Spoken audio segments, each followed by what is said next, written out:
Hola amigos, ¿están atravesando momentos difíciles económicamente? Hoy les traigo una poderosa oración a San Judas Tadeo, el santo patrono de las causas imposibles, que ha ayudado a miles de personas a superar sus crisis financieras. San Judas Tadeo es conocido por su extraordinario poder para resolver situaciones desesperadas, especialmente cuando necesitamos dinero con urgencia. La clave está en rezar con verdadera fe y devoción, manteniendo la esperanza de que nuestras plegarias serán escuchadas. Les comparto esta hermosa oración.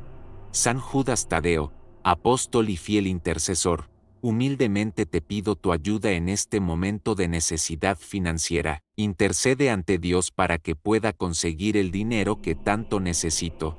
Dame la sabiduría para tomar decisiones correctas y bendice mis esfuerzos para alcanzar la prosperidad.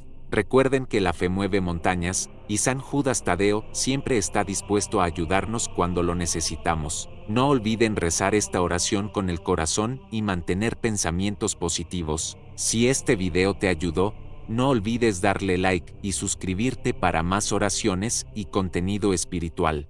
Que San Judas Tadeo bendiga sus vidas y les traiga la prosperidad que necesitan.